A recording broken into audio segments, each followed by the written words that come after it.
Hello friend, इस video lecture में आप सभी का स्वागत है। उम्मीद है आप लोग खैरियत से होंगे। इस वीडियो लेक्चर में हम बात करेंगे पोटेशियम डाइक्रोमेट के रासायनिक गुण की। इससे पहले वीडियो लेक्चर में हमने बात करी थी पोटेशियम डाइक्रोमेट को कैसे बनाते हैं, इसके भौतिक गुण की और इसके उपयोग की। और आज का टॉपिक है हमारी इसकी केमिकल प्रॉपर्टीज, किसकी, K2Cr2O7 की। तो सबसे पहले हम बात करेंगे ऊष्मा के प्रभाव की। जो पोटेशियम डाइक्रोमेट होता है, इस पर हीट का इफेक्ट क्या पड़ता है। तो गर्म करने पर कैसे गर्म करेंगे पोटेशियम डाइक्रोमेट को, तो K2Cr2O7 जब हम पोटेशियम डाइक्रोमेट को क्या करते हैं, गर्म करते हैं, तो ये पिघलना शुरू हो जाता है और पिघलकर हमें क्या देता है, पोटेशियम क्रोमेट। तो पोटेशियम क्रोमेट का फॉर्मूला होता है K2Cr O4। ये किसका फॉर्मूला होता है, आपका पोटेशियम क्रोमेट का, तथा क्रोमिक ऑक्साइड में अपघटित हो जाता है। जब हम पोटेशियम डाइक्रोमेट को गर्म करते हैं तो ये पोटेशियम क्रोमेट तथा क्रोमिक ऑक्साइड का फॉर्मूला होता है Cr2O3। क्रोमिक ऑक्साइड में क्या हो जाता है, अपघटित हो जाता है।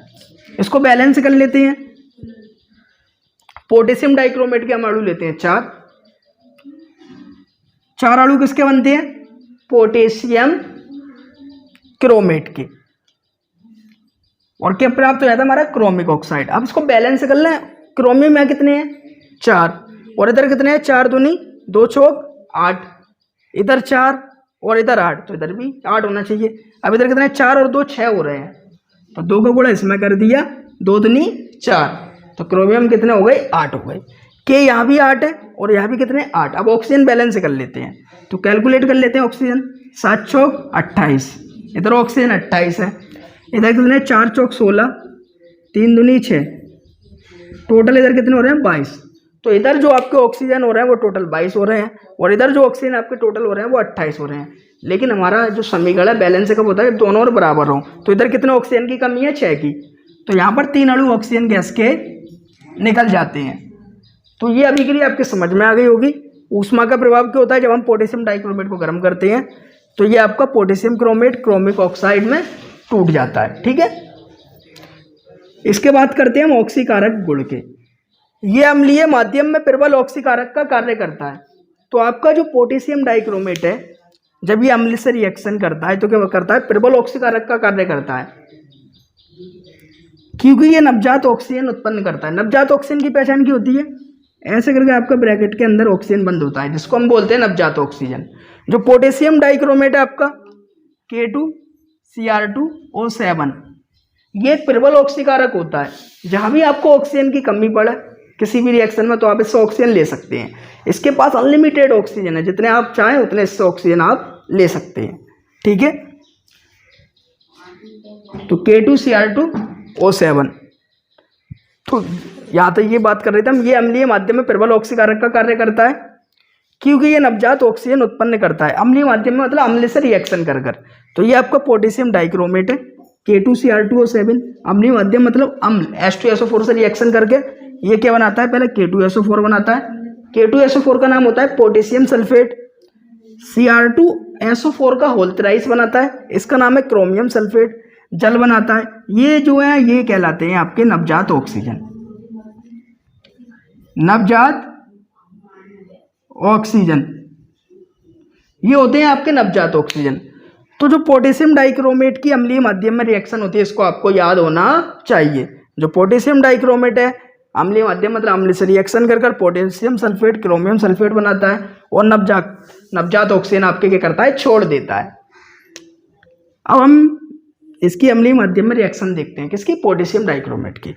तो इसका कार्य क्या है, ये सोडियम सल्फाइड को सोडियम सल्फेट में ऑक्सीकृत कर देता है।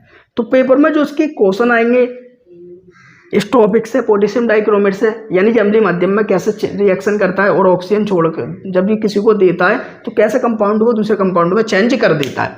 तो इस टाइप से लिख के आएगा, ये सोडियम सल्फाइड को Na2SO3 सोडियम सल्फाइड होता है, Na2SO4 होता है, सोडियम सल्फेट होता है। ये सोडियम सल्फाइड को सोडियम सल्फेट में ऑक्सीकृत कर देता है। तो सबसे पहले आपको कुछ नहीं करना, जो अम्लीय माध्यम की रिएक्शन है उसको कॉपी कर लेना है जी। अभी हमने पढ़ी अम्लीय माध्यम की reaction K2Cr2O7 + 4H2 K2SO4 Cl2SO4 को अल्टराइज 4H2O 3 नवजात ऑक्सीजन। तो आपकी जो अम्लीय माध्यम की रिएक्शन है, जब इस टाइप से क्वेश्चन आए आपका पेपर में, तो सबसे पहले आपको जो आपकी अम्लीय माध्यम की रिएक्शन उसको ऐसी की ऐसी उतार लेना है। इसको उतार कर फिर आपको ये करना है, आप देखें ये NO2SO3 को किस में बदलता है, Na2SO4। तो सबसे पहले Na2SO3 लिख लेना है। अब आप एक चीज ये गौर करें, जब हम Na2SO3 से Na2SO4 में जा रहे हैं तो क्या चेंजिंग दिखाई दे रही है, दोनों में क्या डिफरेंस है। तो हमने देखा यहाँ पर ऑक्सीजन 3 है और यहाँ पर ऑक्सीजन कितने हैं, 4। तो हमने एक नवजात ऑक्सीजन ले लिया, किससे ले लिया, इससे, इसके पास रखे हुए हैं क्योंकि ये प्रबल ऑक्सीकारक ऑक्सीजन छोड़ता है। और हमारा क्या बन गया, Na2SO4। तो सिंपल समझ में आ गया आप लोग के। तो ये सोडियम सल्फाइड को सोडियम सल्फेट में क्या कर देता है, चेंज कर देता है। इसके बाद रिएक्शन जब तक आपकी संतुलित नहीं होगी, जब तक कि दोनों तरफ ऑक्सीजन बराबर नहीं हो जाए। अगर ऊपर वाली रिएक्शन में 3 है ऑक्सीजन, तो इधर भी कितने होनी है चाहिए, 3। अगर इधर 5 है तो उधर भी कितने होने चाहिए, 5। अब इसको बैलेंस कर देते हैं हम। यहाँ ऑक्सीजन कितने हैं, 3, ठीक है। यहाँ भी हमें ऑक्सीजन 3 करने हैं, तो 3 करने के लिए हम क्या करते हैं, गुणा कर देंगे इसमें। समझ में आई बात।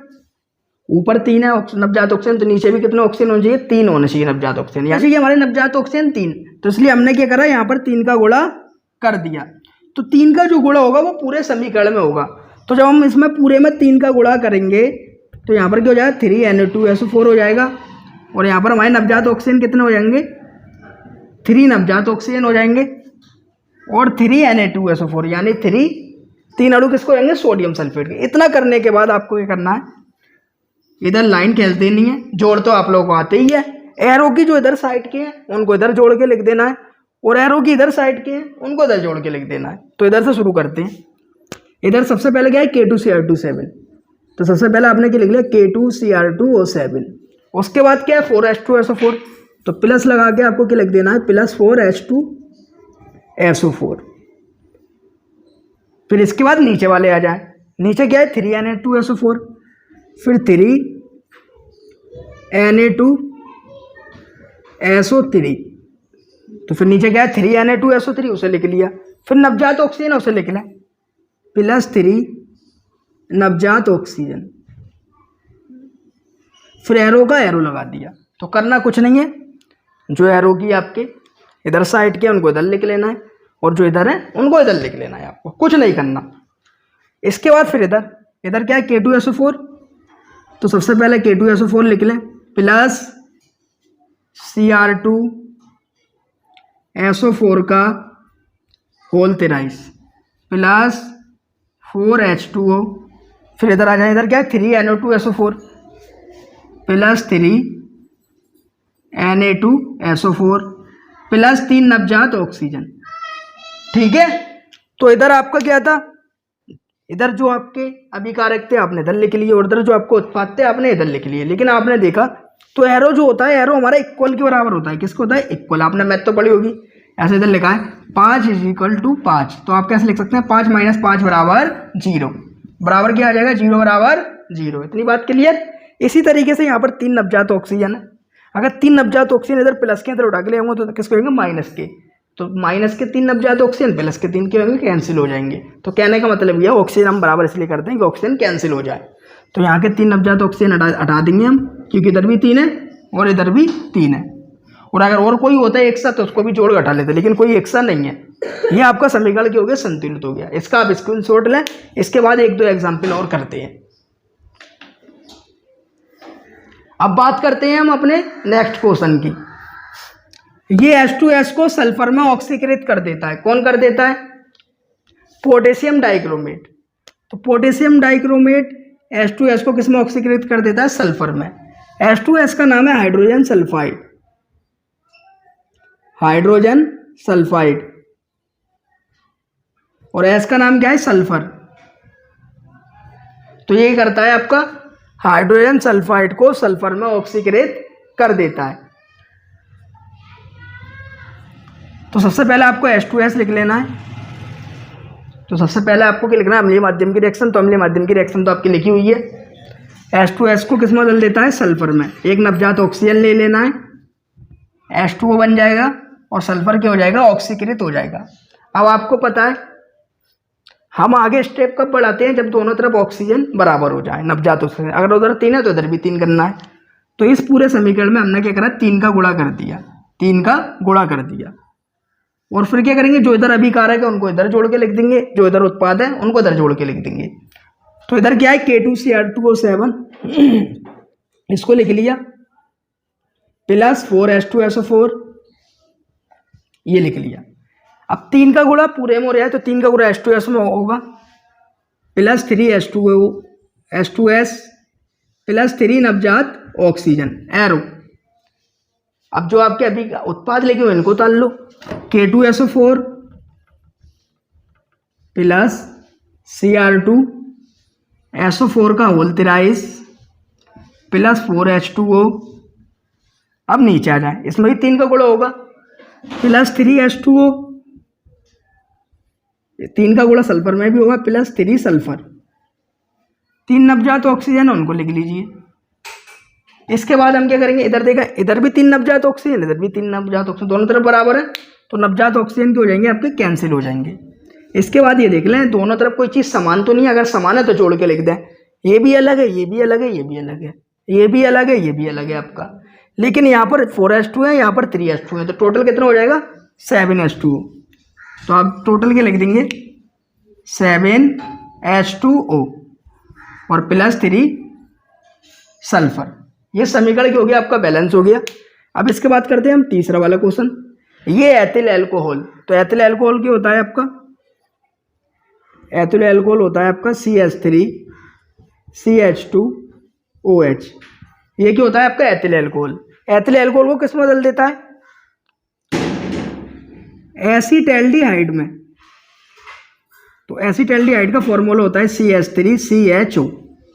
तो पोटेशियम डाइक्रोमेट एथिल अल्कोहल को एसीटैल्डिहाइड में ऑक्सीकृत कर देता है और एसीटैल्डिहाइड को किस में बदल देता है, एसिटिक अम्ल में।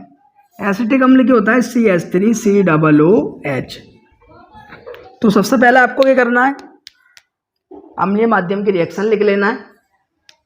अब किसको बदलता है, एथिल अल्कोहल को। तो एथिल अल्कोहल क्या है CH3CH2OH। अब CH3CH2OH को किस में जाना है, CH3CHO में। तो इनमें डिफरेंस क्या है, 3 4 5 1 6, इसके पास 6 हाइड्रोजन है और इसके पास कितने 4, तो 2 कम होना चाहिए। हमने क्या करा, एक नवजात ऑक्सीजन ले लिया, ठीक है, एक नवजात ऑक्सीजन ले लिया, 2 हाइड्रोजन ये ले लिया और एक ऑक्सीजन ले लिया, क्या निकल जाएगा आपका जल। और CH3CHO क्या बन गया आपका, ये बन गया आपका एसीटैल्डिहाइड, एसीटैल्डिहाइड, ये बन गया आपका एसीटैल्डिहाइड। अब के बचे 2 हाइड्रोजन एक ऑक्सीजन और H2 आपका निकल गया। तो ये एक स्टेप हमारा कंप्लीट। ये एथिल अल्कोहल को एसीटैल्डिहाइड में बदल देता है और जो एसीटैल्डिहाइड होता है उसे किस में बदल देता है, एसिटिक अम्ल में। तो एसीटैल्डिहाइड क्या है CH3CHO, ठीक है। अब CH3CHO को CH3COOH में जाने के लिए क्या डिफरेंस है, 4 हाइड्रोजन इसके पास भी हैं, 4 इसके पास भी हैं, लेकिन इसके पास 2 ऑक्सीजन है और इसके पास क्या है 1।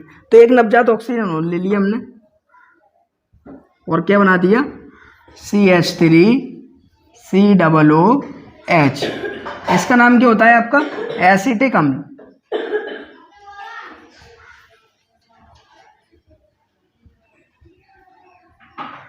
तो पोटेशियम डाइक्रोमेट के रासायनिक गुण में अम्लीय माध्यम में इस टाइप की रिएक्शन आती है कि पोटेशियम डाइक्रोमेट इसको इसमें ऑक्सीकृत कर देता है, तो आपको इस टाइप से कर देंगे। तो उम्मीद है आपको वीडियो अच्छी लगी होगी, इसका आप स्क्रीनशॉट ले लें।